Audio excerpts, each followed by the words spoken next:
Hello my dear friends and welcome to my channel.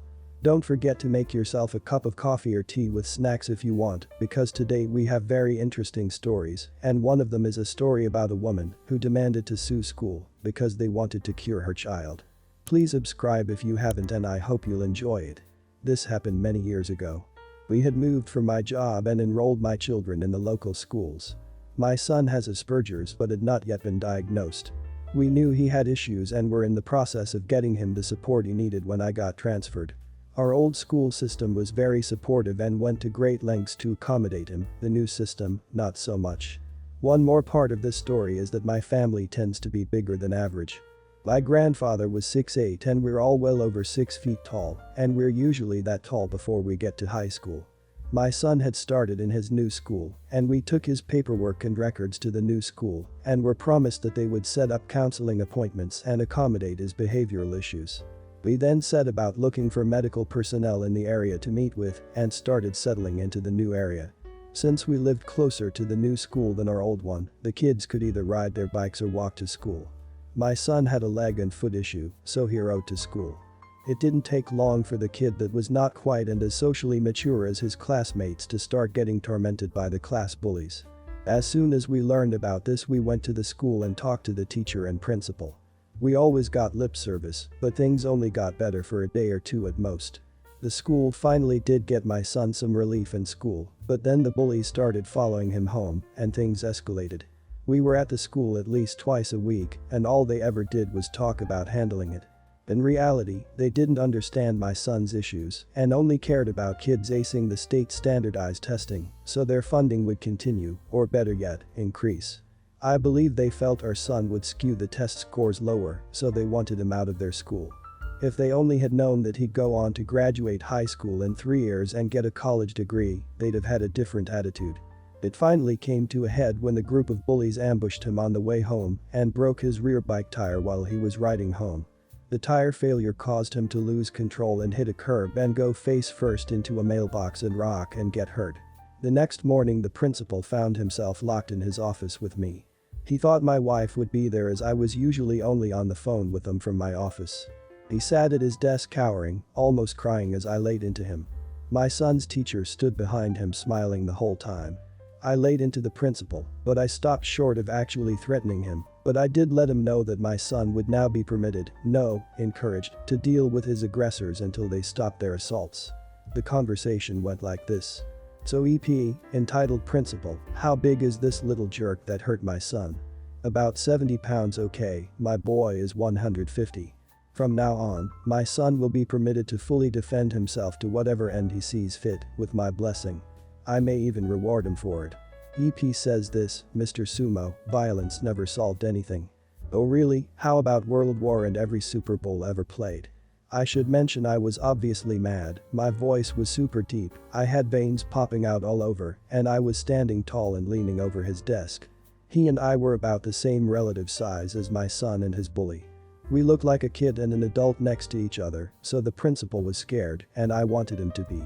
The principal knew that I trained law enforcement in my previous city in hand-to-hand combat and handcuffing and takedown techniques, and that all my children had 4 to 5 years of practice with me. I told the principal that whatever happened from this point forward was on him. My son had 0 restrictions on what he was allowed to do. And then I left. My son had no more issues from that group of kids ever again. The next year, a kid belted my son in the hallway outside a classroom, and my son picked him and threw him through the grate that covered the HVAC vent. No disciplinary actions were taken against my boy, and no one picked on him again. Also, the teacher in the meeting with the principal, the next time I spoke to her, she told me about Asperger's and gave us referrals to the proper medical people, and we got our son his diagnosis and IEP. He now has graduated from college and lives on his own. He is also usually the smartest person in the room, wherever he is. And he is the kindest and gentlest man I have ever met, but he still looks like a grizzly bear. This principal deserves a forced retirement. The schools never seem to do anything about bullies until self-defense gets brought into it. Good on you, Op, for teaching him self-defense. I'm a youth sports coach and whatever stories you've heard about insane parents, it can be even worse than that. I'm in a league where parents are already planning out their kids' target colleges before they can walk. But most of the kids are completely average. Because that's what average means, and because other schools have the luxury of players who want to participate. I have kids who were pressured into the game by mom and dad, so don't bring the same heart to the field. It makes it quite difficult to read them. For example, I only just got free of a dispute that's been ongoing for over 3 months. A sweet but clumsy sophomore who has fun with his teammates but is overall completely indifferent to the sport was out indefinitely with a serious rotator cuff injury. He'd had surgery, he was still sitting in on practices at his parents' insistence, but by no means was he taking a step in the direction of the field. He never complained or protested, like my die-hard kids who want to be here do, often to their own detriment. He was just as happy to sit playing video games. Great. The best player you can hope for is one who doesn't rush recovery. I was proud of and relieved by how he was handling things. So one day, not even 3 weeks after his surgery, his mom shows up and says, "Alright, my son's cleared to play. He can start back today. Maybe someone should take some time to work with him one-on-one to get him caught up, HM." I was surprised, but I'm not a doctor, so if they cleared him, he's clear. But, as is protocol, I asked for an official letter from the medical office, approving him to return to practice for the team's files. His mom was flabbergasted. "I don't have it with me, who carries that around?" It hadn't even occurred to me, she might be doing something so brazen and reckless as what she was, so, without skipping a beat, I cheerfully said, "No worries. He can hang with us while you run home and fax or email it to me." She stuttered for a second and finally came up with, "I don't have time to go all the way home, I have another appointment." It was then that I noticed her son was looking kind of uncomfortable throughout all this. And while he isn't our most enthusiastic guy, I would have still expected him to be psyched to return to practice after sitting patiently on the sidelines for such a long hiatus. So, while I might have agreed to wait to the next day to see the letter in any other case, knowing the player would start back by easing in very slowly regardless, I knew this time I had to see written proof before so much as giving the kid a light stretch routine. I told mom, "So, I'll just give his doctor's office a call, and they can send the letter to us. It's still early, we can catch them if we call right now." And stood there, expectantly, waiting for her to call. She gasped and stuttered some more before finally blurting out, "He isn't being treated by a Western big pharma doctor, he's on an essential oil regimen." I didn't know whether to laugh or start shouting. It was so ridiculous that she was even positing treating an internal injury with essential oils, but even more so infuriating that she would risk her son's health just to get him back in practice a few weeks early. I couldn't tell straight away if she genuinely thought the oils had healed his shoulder, which still visibly appeared to be causing him pain, or if she was just saying that to try and get out of producing the letter she didn't have because he was seeing a doctor who had not cleared him yet. I was stuck at that point and called another coach over to confer privately. After giving her a rundown of the situation, she suggested a foolproof plan. I returned to the boy's mother and said, "So I just talked with some other members of the staff, and I have great news, the team physician can do a routine post-op exam right now and write a letter." Thankfully she didn't call my bluff, because while we do have a team physician, you have to make appointments with him a week or more in advance. So his mother says she isn't comfortable with him seeing a strange doctor. I reiterate, this is our team physician, who has assisted her son whenever he's been injured on the field. Not a stranger to him. She pivoted back to not trusting Western medicine and wanting to maintain the essential oils plan. She started going off about how all these scans are going to give him radiation poisoning, etc. So I told her I couldn't help her and sent her on her way. Her son was mouthing sorry, coach to me as she gave her speech, and I knew then that I had done the right thing. You could see in his eyes he did not have anything to do with this scheme to rush back on the field. She stormed off absolutely irate, cursing me and even some players from her own son's team who passed her on the way out, and continued making a scene in the front until someone from marching band practice asked her to leave because they literally could not hear all of the instruments with the way she was carrying on. Not even 24 hours later, the principal and head of athletics each had letters from a law firm accusing us of discriminating against her son, preventing him from playing because of the family's belief in alternative medicine. To be abundantly clear, a shoulder injury is very serious, especially at her son's age. If he didn't do the proper steps for recovery, he could be stuck with a lifetime of pain and not just never play sports again, but never lift anything or hold basic positions without mind-bending pain.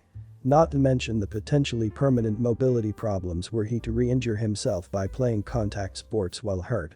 So, in short, this was a matter of way more than jostling for authority with a parent or personal views about healthcare. It was an issue of my players' physical safety and a hill I was more than willing to die on. I was prepared to go out of my own pocket for a lawyer and say all of that in court if need be. I was in no position to do so financially, but I didn't care. Like I said, I would die on this hill. The principal showed the letter to his lawyer wife, who suggested we just ignore it and see if the kid's mom would just tire of investing time and money into the situation. I know what you're thinking and you're exactly right. She was not going down that easy. She was back with the lawyer in person at a practice the following week. He tried to tell me something about how as a team at public school, I could not prevent her son from participating because of the family's personal beliefs and every child had a right to do public school activities. Well, I couldn't be further from a lawyer, but that was still easy even for me. Guy, this is a tryout team. No one is guaranteed participation, and I can cut players for any reason I see fit. That stymied him and I think he told the boy's mother that she was out of options. But I guess she kept sending him checks because he kept writing us letters. Out of an abundance of caution, since you never know how far a crazy person is willing to take a thing like this or how much money she had to pursue the issue, I had to consult with an attorney of my own.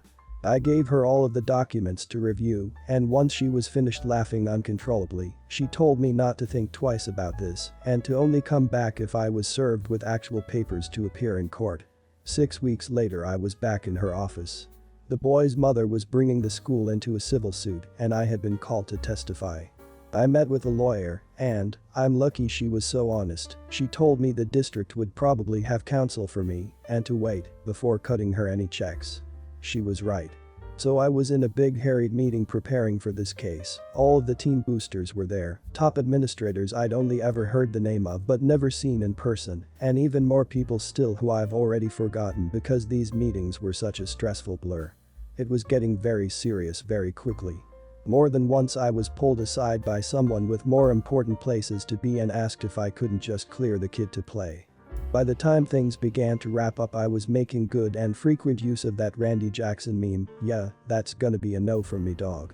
We were about a week and a half out from the first official court date and in serious discussions with the school's council about actually just buying these people off of the team and settling out of court if they agreed to walk away from the sport and drop the issue. No one wanted to hear me explain all the reasons why that would never work. I was just leaving a smaller one of these strategy meetings when I saw the kid loitering outside of my office. I knew I wasn't supposed to speak to any of them, but the kid had been really cool throughout the whole ordeal, and he definitely wished he wasn't associated with any of his mom's wild antics. So I cautiously approached and before I could even say anything the kid drags his dad out from around a corner. His dad seemed concerned his wife might drop out of a ceiling grate or something, but his son was determined and prodded him going, "Do it. Let's go." His dad, keeping his head on a constant swivel, quietly said, "I understand you can have my son cleared by a team physician." I nodded. And the dad hesitated, but the son was clearly fed up and, staring daggers at man goes, "Okay then. Let's get freaking going. Sign what you need to sign for me to see who I need to see." My guess is he didn't want to be known as the player who had testified against his team. Because parents are chatty and everyone at school definitely knew about what was going on. The poor henpecked guy kept saying, quietly enough that his son couldn't hear, "Listen, if my wife ever found out about this, holy hell. Can you please just not make a big scene with it? Just say he was cleared to play, no need to advertise how it happened, okay?" I assured him that not only would I never advertise a student's private business for social clout, but that when it came to medical issues, I was legally prohibited from sharing information with anyone. So I sent one of the only messages flagged urgent that I have ever had to direct to our team doctor, and by the end of the day, our highly relieved strategy team was able to place a call informing the mother that her son was cleared to return to practice. Now, don't get it twisted, I didn't ram his recovery paperwork through a back channel to end the suit or alleviate pressure from the administration. His mom had dragged this whole ordeal out so long that he'd actually fully healed. Our doctor was able to pass him with flying colors. She still isn't the worst parent I've had to deal with hostility-wise, but certainly the most serious matter. Other people get into it with us over playing time or game schedules or even their kid's uniform number. This is the only one I can remember being this negligent with her son's physical well-being. So it will always rank highest as my worst parent experience. It was just finally confirmed that I am 100% free of all the legal brouhaha, so I can gleefully share the story. With strangers at least. Don't want to put the kid on blast in our tiny community, but do want to vent to a whole bunch of people. So, everyone plays safe out there, and thanks if you've read this far. I'm losing my faith in a lot of things while reading this. Mainly the ability of people to rationally think. Feel bad for the kid. And I am incredibly glad you didn't just give in to avoid the hassle. I am a non-clinical employee. For the sake of anonymity, I will say only that I am somewhere among admission and registration. A desk lady, if you will. Right now, the restrictions we have set up for the labor and delivery unit is that an individual going up to give birth is allowed to have one support person. It can be the patient's mom, father of the child, friend, whoever. They may also have a doula or midwife. But once the procedure has started, there is absolutely no switching out of any kind. A woman strolled up to the main entrance of our hospital and requested to see her daughter Jane Smith, fake name. We looked up Jane Smith to find that she was literally in the middle of the birthing procedure. Did a quick call to nursing staff and they confirmed that the father of the child was already up there. We informed the soon-to-be grandmother of our policy and that since the father of the child was already up there, she would not be allowed up to the unit. However, if she wanted to wait, she could stay in our lobby until her daughter was taken to the post-delivery unit. She had a meltdown. She insisted that as she was the patient's mother, patient was well into adulthood by the way, she had every right to witness the birth, this is her first grandchild, and demanded that we escort the father out so she could go up. Yes, you read that correctly. We flat out told her that we absolutely would not be doing that, and if she tried to bypass us and get up to the floor, we would absolutely be calling security on her. Of course, more hysterics ensued, and of course she threatened to sue all of us. For what exactly, I am not sure. I'll get back to you on that. But that's not all. She actually took out her phone and tried to call her daughter, who was still actively giving birth. After getting sent to voicemail a couple of times, she stood off to the side and cried. Once she realized that none of us were paying attention to her, she turned off her waterworks and stormed out of the building. We could hear her shouting into the air that she was sick of being treated like this and how ungrateful her daughter is. My director heard the screaming and came by later to ask what happened. I told them exactly what the women said, and all my director did was laugh and go back to their office. I never understood this idea of having half the family in with you while you give birth. Most people I've ever known have had the father there and that's it. Well guys, that's it for today. If you end up enjoying this video please consider subscribing, and if you missed the last episode on the channel I'm gonna link it right here. The story is about a woman who tried to take OP's dog, telling it's hers, and then police came. Check this out if you haven't, and I'll see you in my next video.